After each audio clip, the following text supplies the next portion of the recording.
Opt out. Opt out. I'm opting out. Can you do that? That's the nothing personal word of the day. I've never seen a job where you can just opt out and get paid more money. But that's what Stephen Strasburg negotiated, and that's what he did yesterday. And I'm here to tell everybody listening, subscribing, watching, whatever you're doing, if you can get an opt-out at your job, get it, because it's just a sword. It's never a shield. Now, what do I mean by that? It's always good for you. If you stink at your job, then you're not going to opt out and you'll keep getting paid. But if you're really good at your job, then guess what? You can opt out and go work for somebody else. It doesn't make sense that I had to give opt-outs, and I knew when I gave them it was never good, but I gave in. Opt out. Please. SpyGate Part 2. It's like Hot Shots Part 2. It's as though every day we wake up waiting for the New England Patriots to see what's going to be next. Is it going to be the owner? Is it going to be the player? Is it going to be something regarding Tom Brady? Well, yesterday we got another SpyGate. Now, what exactly happened? Something very innocent, according to the New England Patriots. But if it were so innocent, why did they release a complete statement explaining what it was?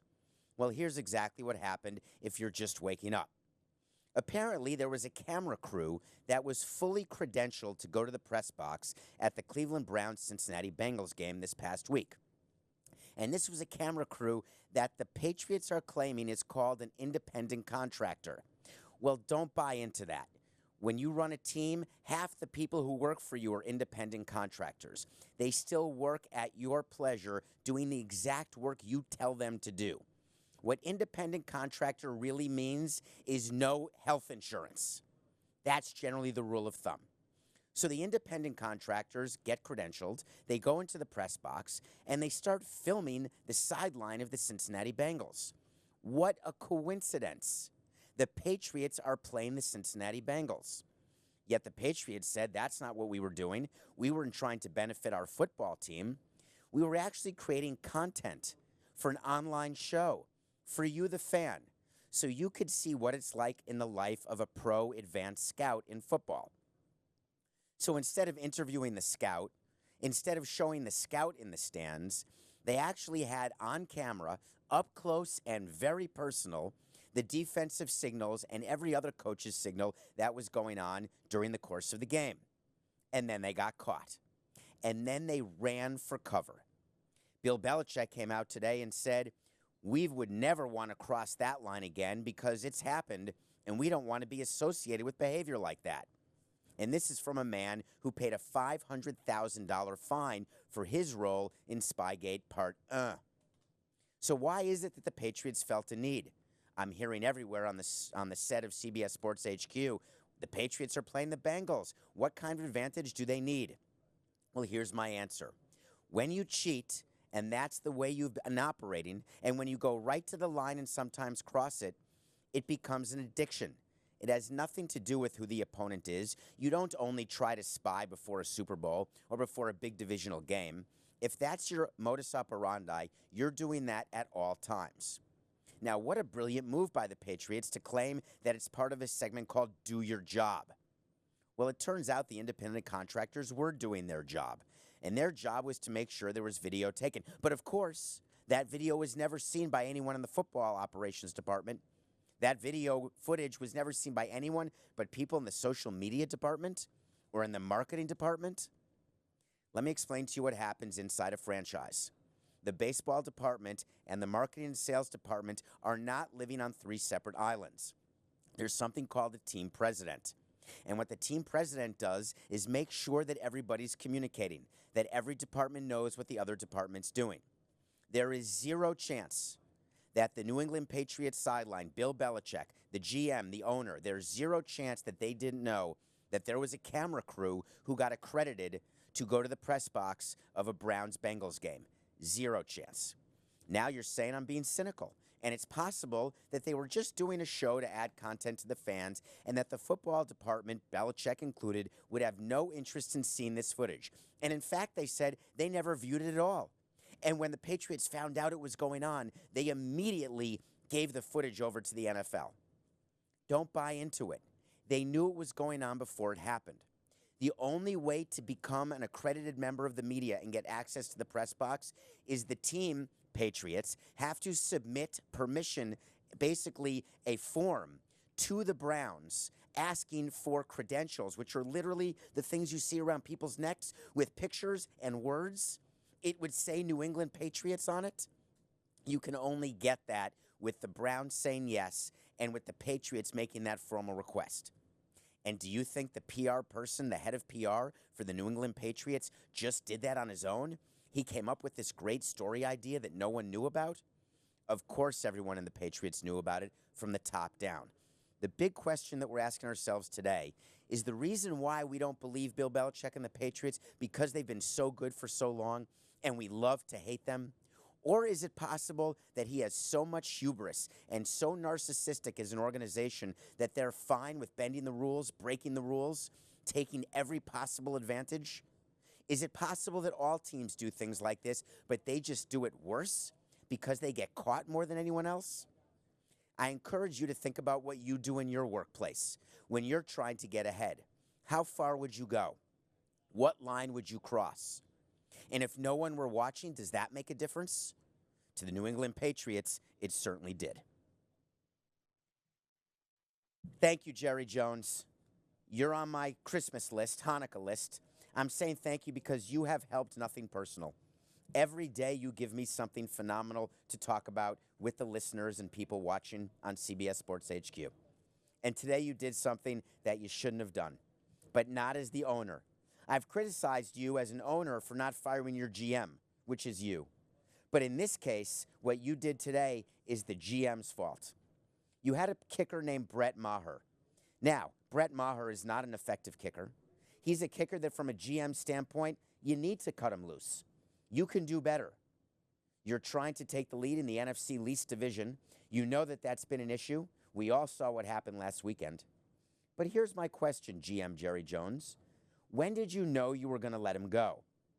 Well, as a president of a team, we know exactly what player moves are happening before they happen. We plan exactly when they're going to happen. We plan exactly how we're going to tell a player and when we're going to tell a player. And there's one thing we will never do. You never have a player make a community appearance on your behalf, and then on the way back from the community appearance to practice, you call him up and tell him he's waived. Well, that's what you did, GM Jerry Jones.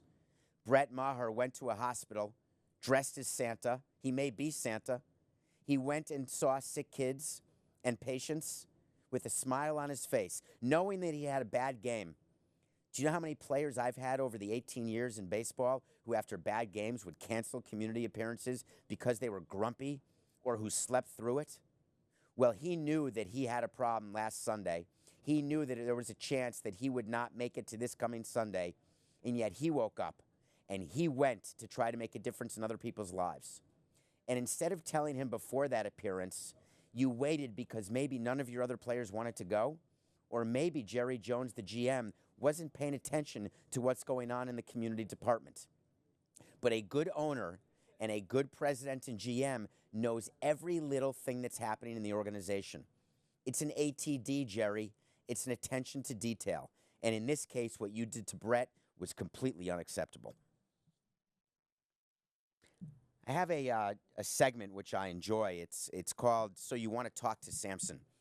And the reason that's my segment is it's from the movie Half Baked, and it's people who go onto my Twitter at David P. Samson, and they go into DM, and they say, could you please talk about this topic? And I got a great one to talk about. Two people, actually, for the first time, I got multiple requests for this. What is a mystery team, and how does a mystery team appear out of thin air, and is it effective to be a mystery team? And all of this is happening now because there was a report on Twitter today that there's a mystery team bidding for Gerrit Cole. This is my favorite line. So here is the rule of a mystery team. They don't exist. It is simply done by agents in order to drum up bidding and to make owners panic. And I'll give you an exact example. Many years ago, there was a player in baseball named Alex Rodriguez. You may now know him as the first half of AJ or A-Lo or A-Rod or J-Rod.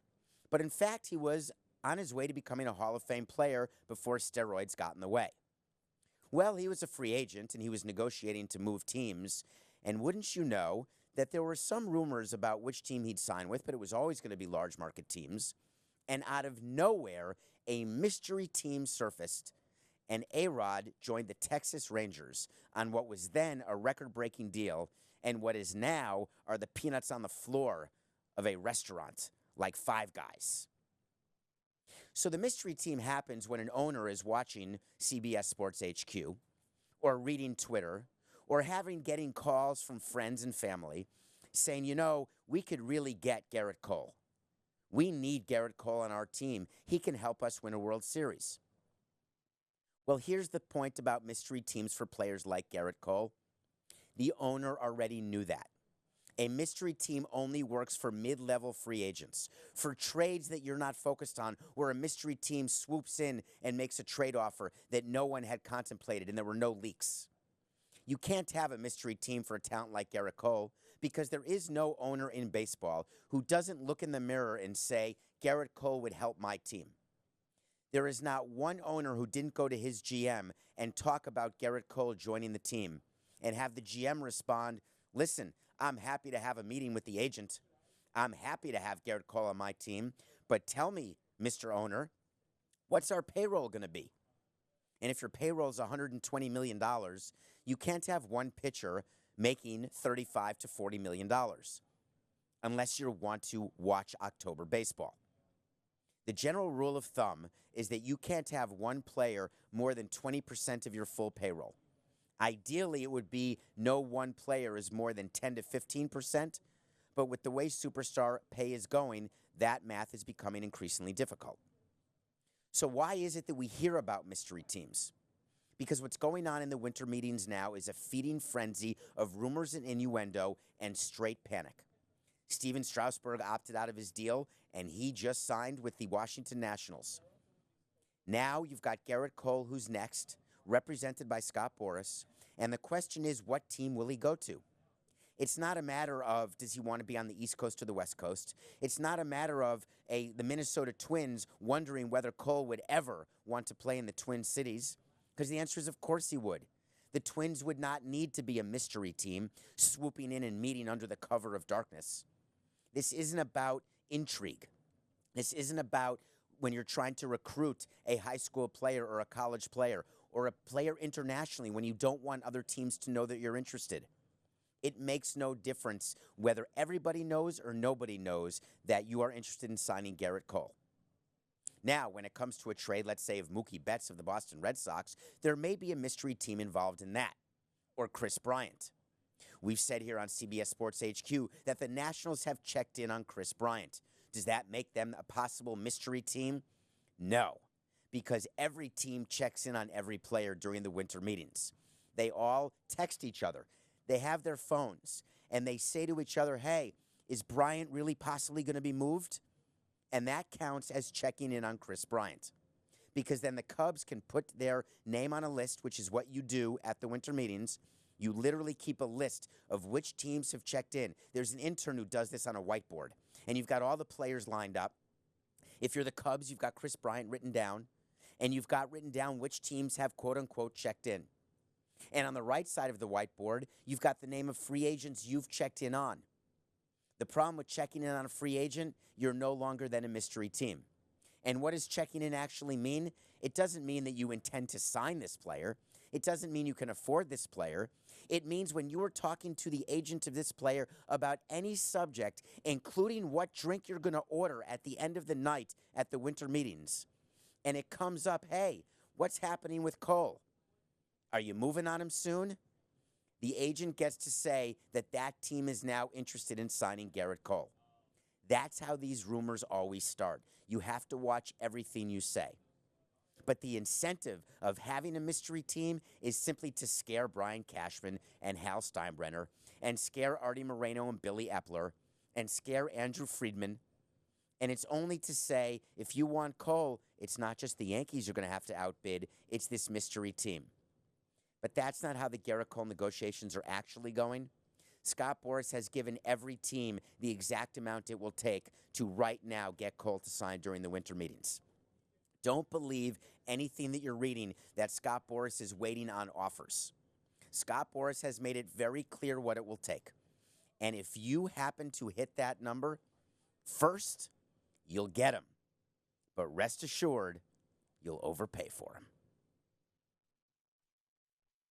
So the other part of the mystery meetings that I enjoy, of the winter meetings, I call them mystery meetings, I'm not sure why, is that the managers have to go, all 30 MLB managers go, and all 30 managers have to meet the media at one point during the course of the day. And very few managers have anything interesting to say because we tell them, don't say anything interesting. We would give them topics to talk about and explain to them things they can say. Because the managers actually sit in during these meetings. They get to see all the different possible trades, all the free agents you're looking at. They have all this information in their head. But then when they meet the media, we give them 2 or 3 specific things that they can mention. Yes, we are interested in a middle of the order bat. Anytime you read that, please smile with me. Who's not interested in the middle of the order bat? We're interested in bringing in more pitching. That's not exactly an epiphany. Everybody's interested in bringing in more pitching. But what Joe Maddon did was actually more interesting to me. He was asked specifically about Gerrit Cole. When you're asked specifically about a player, what we tell our managers, that's an S because we've had so many, you tell your manager, we don't talk about specific players who are free agents or members of other teams. It's not about tampering. It's about making sure that our fan base who's reading these media quotes or reading these tweets does not have an unrealistic expectation about the moves we're going to make. Make sure, we would always say, you downplay what we're doing. We want upside surprise if we make a big move. Now, Joe Maddon doesn't exactly believe in that theory. He actually said when asked about Cole, quote, we need something like that, and I anticipate something like that. As the president of the team, I would see that happen, and I would immediately sit my manager down and say, listen, Joe, I respect you. I love that you're a member of the Angels now. I know we just met and we're working together, and as a GM, I'm about to be fired if we don't make the playoffs, and you've got a long-term deal. But do me a favor. Don't say that you anticipate something like that. Because what happens if Gerrit Cole goes to the Yankees, or even worse, to the Dodgers? Does that mean that we're a failure? Does that mean we can no longer sell season tickets? Joe, you never say that you're anticipating signing the biggest deal in the history of baseball for a free agent pitcher. In history. The deal was set yesterday with Strasburg. The record will be broken with Cole. But he wasn't done. He then admitted something that he shouldn't have admitted. He admitted, he said, Mike Trout? Yes, I know Mike Trout, but no, I haven't spoken with him yet. The new manager of the Los Angeles Angels just told us that he has not taken the time to speak to the one player who must buy into him in order for them to be successful. The one player. And he said he couldn't reach him because Mike Trout was hunting. Listen, you may need to switch cell phone carriers because I would imagine that there would be a time when you could have texted Mike Trout and he would have responded. And these days, millennials say texting is the same as speaking. You don't have to actually have a conversation with him, but you've got to contact him. You've got to be able to say during these winter meetings that, yes, I've been in touch with Mike Trout. We cannot wait for spring training, and together we are excited to play October baseball and win a series for the first time in his career. That's why I was hired here. Instead, he said, since October 16th, that is almost 2 months, he hasn't been able to connect with the greatest player in the game. That's frustrating to me. It is unacceptable to me. Now, did Mike Trout not respond to calls? Did Mike Trout not respond to texts? If I'm Joe Maddon, I'm not going to say that publicly, but then I'm not going to talk about this with about Trout in front of the media. And I've seen players not respond. I've seen players not answer their phones, but that's not Mike Trout. Joe Maddon, you're going to do better. You're going to do better on the field, but you better reach out to Mike Trout before it's too late. What is going on in the NHL? I love the NHL. I love talking about it, but there's some strange stuff, and it happened more today. And I'm sort of a professional at firing managers and coaches. We've talked about it. You all know that. I love firing people. I always have reasons, which is I wanted the team to be better. You didn't do well enough. Jim Montgomery got fired today, the Dallas Stars head coach, not because the team isn't doing well. That wasn't the reason. The reason was apparently that somebody or something happened to Jim Montgomery, and the Dallas Stars did a quick investigation, and they came to the conclusion that they expect all of their employees to act with a level of integrity that was not shown by Montgomery. And then they fired him. And they didn't tell their fans, they didn't tell anybody what the transgression was. We are left here to guess and to speculate. And I'm not breaking news. I'm not giving you what happened because I don't know. What I do know is that when you're going to fire your coach and you're going to give a quote like they gave, which talks about basically saying that he must have done something really, really bad because he said that it was a violation of the ethical standards that we hold true to as an organization. And all this is coming on the heels of all the NHL news about abuse and about all these things that coaches are doing. They're kicking their players. They're hitting their players. They're using racial epithets. They're doing everything under the sun that's wrong. We've talked about it on Nothing Personal. The question is, for me, what is the NHL doing about this? Because why are we talking about all these coaches being fired, all these investigations happening? The commissioner of hockey is a guy named Gary Bettman. Very smart man. He's been the commissioner for well over a decade. There's owners' meetings right now going on, and the NHL decided, keep in mind that the Dallas Stars are claiming that they had no idea what the NHL was working on. Not true. They're claiming that what they did today with Jim Montgomery had nothing to do with the NHL 4-point plan on stopping abuse, which can't be true either. Because when you fire a manager or a coach, you alert the league office. There is a system in place so that there's full communication. When the NHL announces a huge initiative to try to curb abuse and deal with the PR backlash that is occurring right now in the National Hockey League, they don't do it in a bubble. They don't just spring it on the owners. There's not one thing in 18 years of owners' meetings that I attended that was said during a meeting where I said, oh my God, I had no idea we were discussing that. Things have to be put on an agenda. It's an actual board meeting. There are rules, not rules of etiquette. There are actual rules of procedure of how a board meeting works. There has to be full notice given. And if there isn't notice given, then there has to be a unanimous vote to allow a subject to even be discussed during a board meeting. The NHL came up with a big-time 4-point plan. I wrote it down here. Obviously, that's not my handwriting. Let me say it better. I printed it here, and I want to talk about their 4-point plan and why the NHL chose to make this their raison d'être maintenant. Why it's their reason to be at this moment. They are trying to avoid what has been happening where the focus has been taken off the field. I get it. I'm good with it. But they're getting a lot of criticism because there is some thought that hockey is this hotbed of out of control, insane coaches who are abusive physically, mentally, and how that's not acceptable now in the workplace. This is a cry for a safe work environment. This is what human resources departments do. They try to create a safe environment for everyone. Well, one of my favorite topics that we had on Nothing Personal was about how a locker room in a clubhouse is not that environment, and there's nothing human resources can do. Well, the NHL said, not today. Not on my watch. Gary Bettman stood up and he addressed the crowd of owners, and he said, number one, we are going to hammer teams with severe discipline if they become aware of incidents of abuse but don't inform Big Brother, the NHL.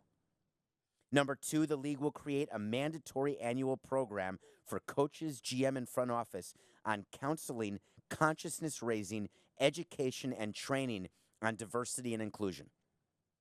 How many of you people work for a company where you have to go through a diversity and inclusion and a harassment seminar? And you have to sign up, do something online, let's say. And you have to check the box that you've been told about sexual harassment, about inclusion, about a safe work environment. Well, right now, the league is first creating this program for coaches and GMs. That's a serious part of a 4-point plan. That's called the CYA.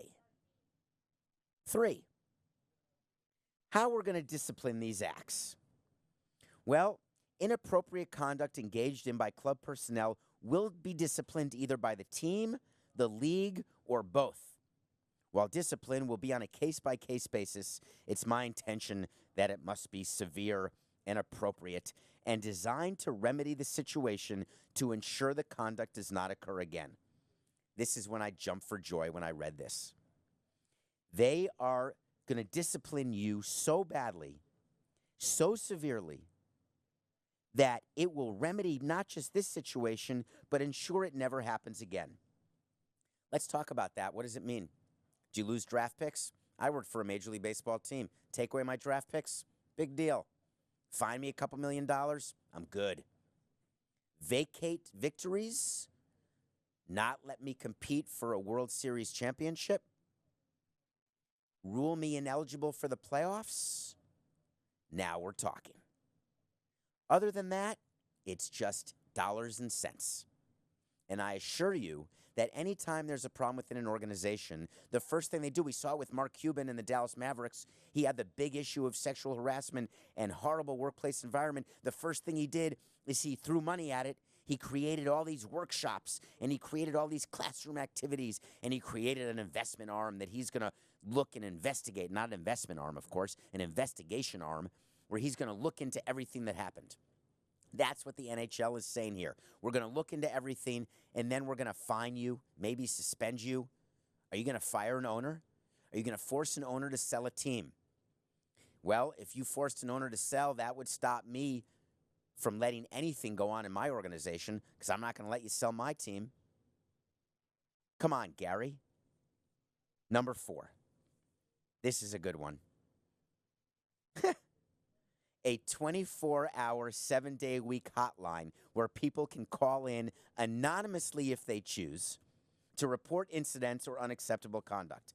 Let me set the stage. Most incidents and unacceptable conduct happen not during office hours, I would argue, sometimes in the middle of the night. Which level of intern is going to be assigned to be on duty to receive the anonymous call at 3 a.m. when there's been a problem of abuse?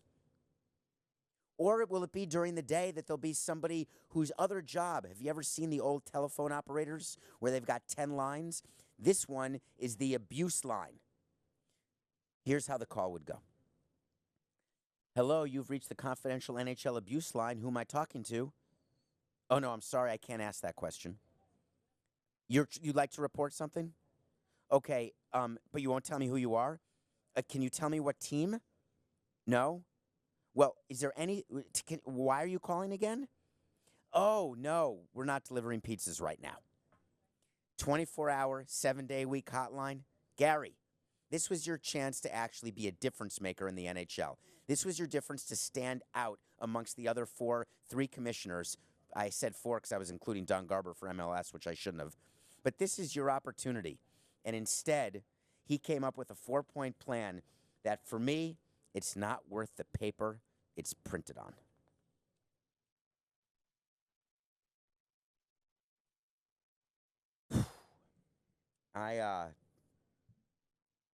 Taking a drink of water right now because we're reviewing a movie that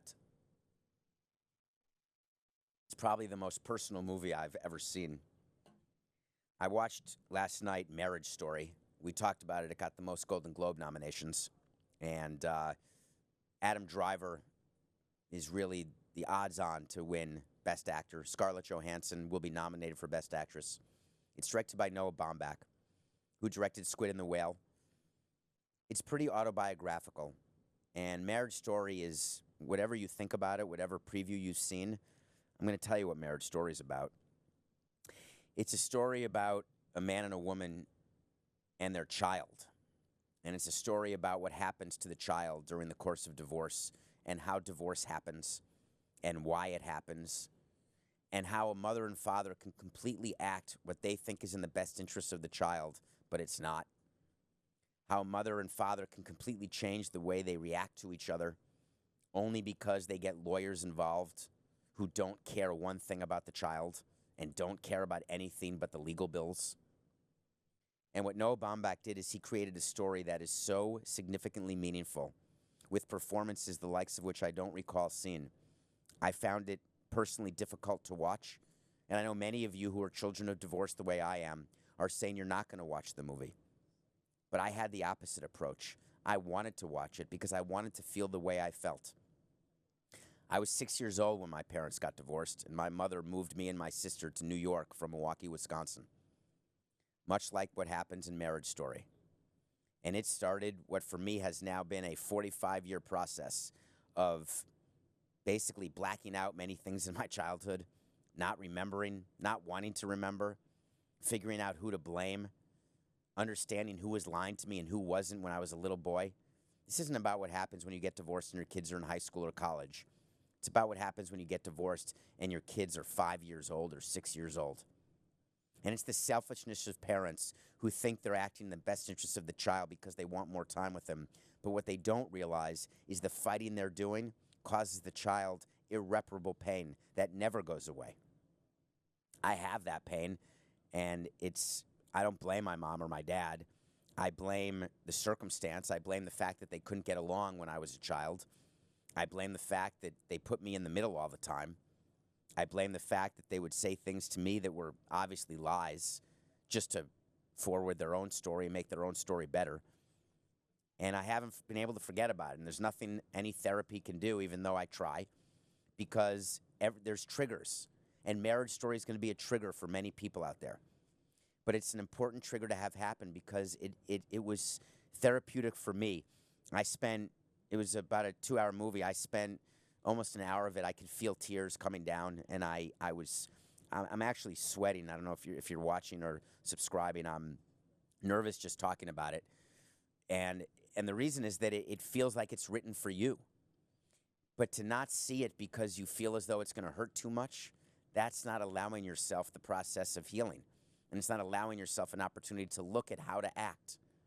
And if you have little kids and you're thinking of getting divorced, you have to watch this movie as an example of what not to do. People will say it's what you should do because Adam Driver ends up becoming a hero. Scarlett Johansson ends up becoming a hero. There's a bit of movie magic to it. I didn't find them to be heroic characters. I found them to be two people doing their best to navigate a situation that is basically unnavigable and almost impossible to come through unscathed.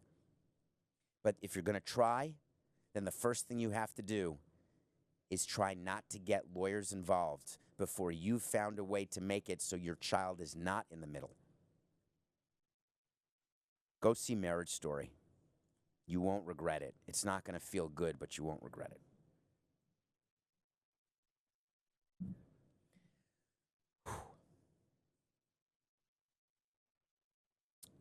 I had switching gears for a minute, if you don't mind. There was excuse me.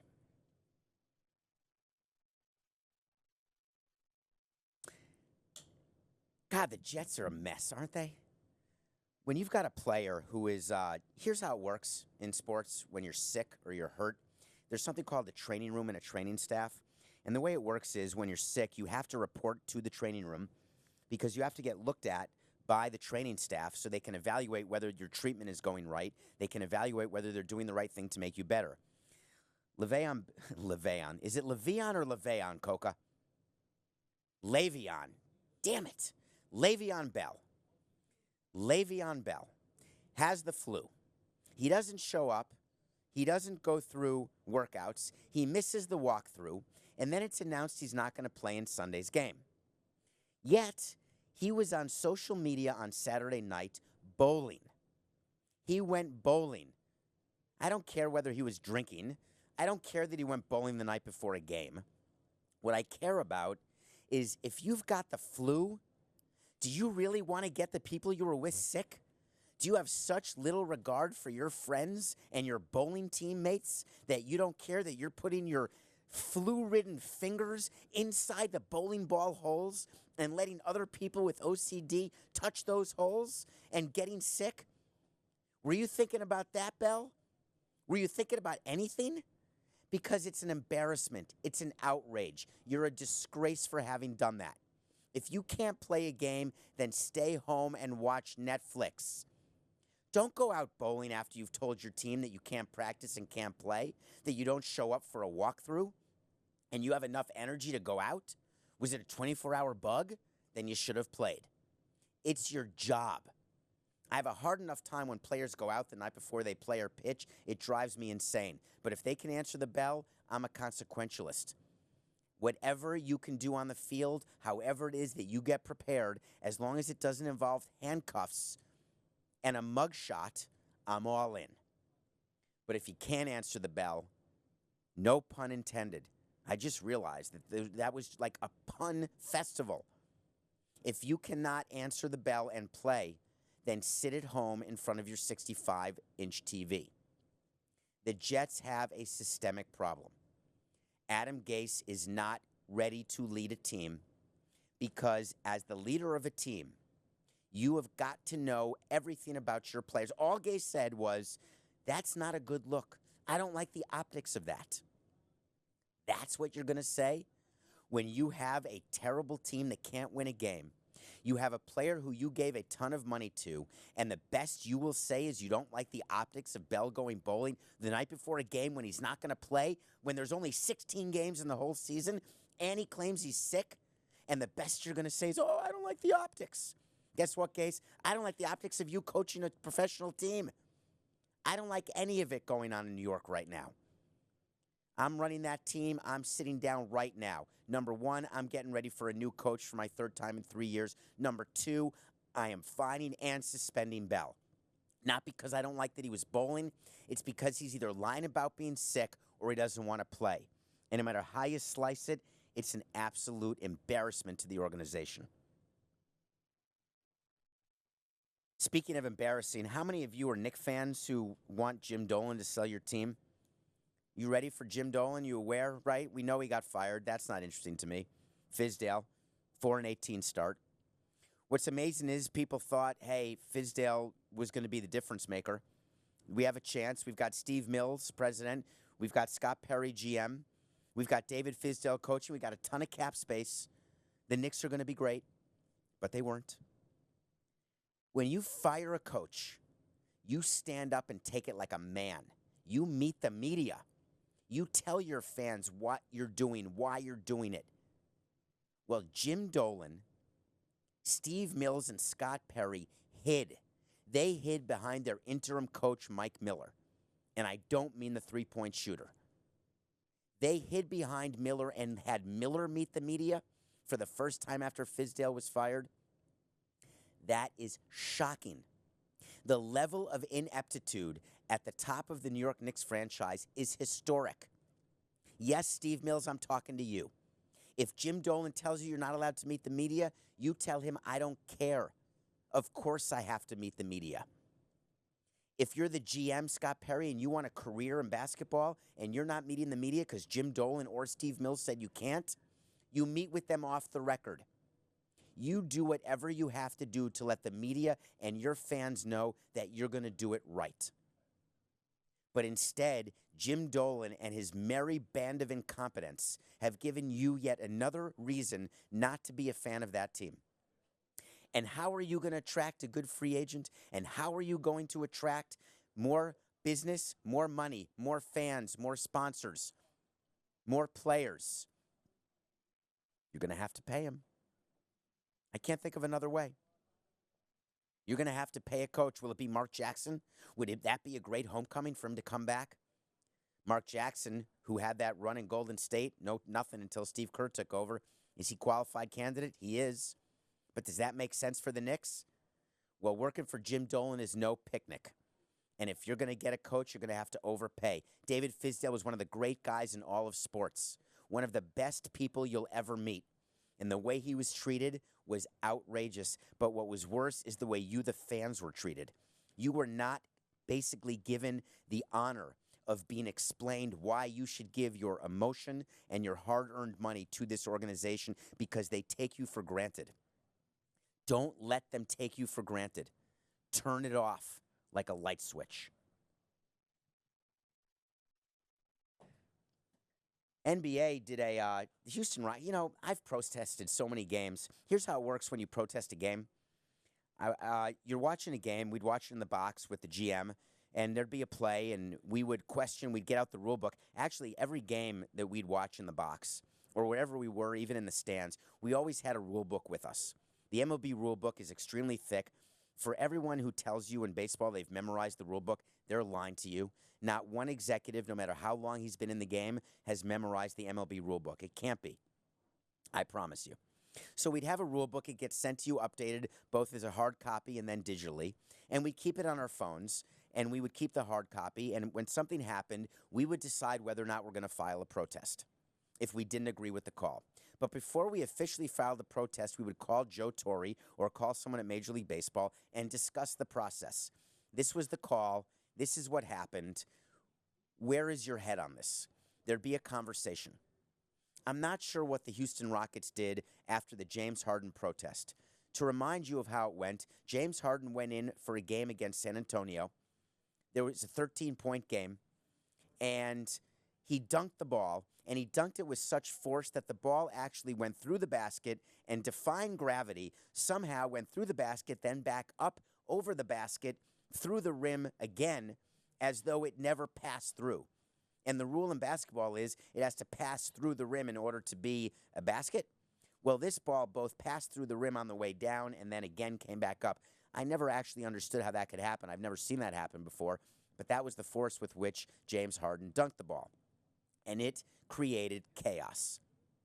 The three referees at the time did not allow any sort of coach's challenge, and they basically got reprimanded for it. They got in trouble. The Houston Rockets tried as hard as they could to challenge, but they weren't allowed to do it.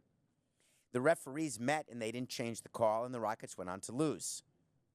The NBA then watched as Houston lodged an official protest. I only lodged a protest when I thought I could win it, and you can never win a protest. Because how do you win? You only win a protest when they actually play the game over from the spot where the mistake happened. And the level of mistake required to actually have that happen is so significant that in my 18 years, never happened. Never seen it. This was not an example where the Rockets were going to win this protest. So the NBA came out and they denied the protest, but then they sort of made it worse by saying, we're denying the protest, but we agree there was a problem, so we're going to discipline the referees. But we are going to do an investigation. Remember, we talked about that on Nothing Personal. That's what everybody does. They do an investigation when there's a problem, and we will work to develop additional procedures to help prevent the situation from ever occurring again. That last line is a copy and paste that is used so many times by these sports leagues and by teams. We basically have it in the PR handbook where we talk about we are going to make sure that this doesn't happen again. But it always happens again. We talked about it on SpyGate.